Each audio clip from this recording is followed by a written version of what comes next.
কোরবানি দাতা কি নখ চুল কাটতে পারবে না এবং কোরবানি দাতার পরিবারের লোকেরাও কি কাটতে পারবে না? যদি ভুলে কেউ কাটা শুরু করে দেয়, উত্তর হচ্ছে জিলহজ মাসের চাঁদ দেখা যাওয়ার পর থেকে কোরবানির পশু জবাই করার আগ পর্যন্ত নবী সাল্লাল্লাহু আলাইহি ওয়াসাল্লাম বলেছেন, আরাদা আন ইউদহিয়া আহাদুকুম, যখন তোমাদের কেউ কোরবানির পশু জবাই করা বা কোরবানি করার নিয়ত করে, ফালা ইয়ামুসা শারাহু ওয়া বাশারাহু, সে যেন তার চুল অথবা তার নখ বা পশম ইত্যাদি কর্তন না করে।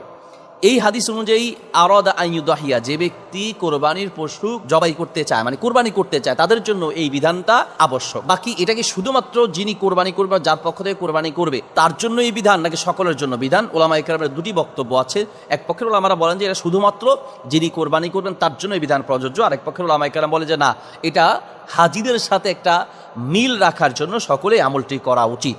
দুই পক্ষের ওলামাদের বক্তব্য মিলে আমরা বলতে পারি, যিনি কোরবানি করবেন বা যার পক্ষ থেকে কোরবানি করা হবে, তিনি তো অবশ্যই নিজের পশম, চুল এবং নখ ইত্যাদি কাটা থেকে বিরত থাকবেন। পাশাপাশি যারা বা যাদের পক্ষ থেকে কোরবানি করা হবে না, তাদের উচিত হচ্ছে এই কাজ থেকে বিরত থাকা।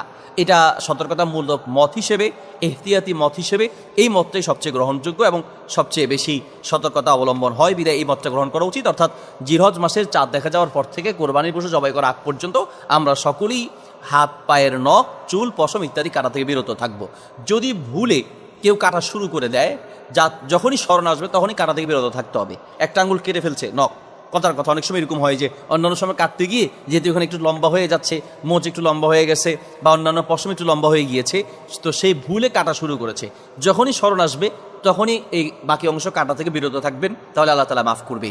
অনিচ্ছা সত্ত্বে যদি কেটে যায়, চুল পড়ে যাচ্ছে, ঝরে যাচ্ছে, আস্তাতে গিয়ে পড়ে গেছে, অথবা নখ কোনো কারণে কেটে গেছে, অথবা এরকম কোনো পশম পড়ে গেছে, অনিচ্ছাশত পড়ে গেলেও অসুবিধা নাই, সেটা আল্লাহ মাফ করবেন। অর্থাৎ ইচ্ছাকৃতভাবে কেউ এগুলো কর্তন করবে না, কর্তন করা থেকে বিরত থাকবেন।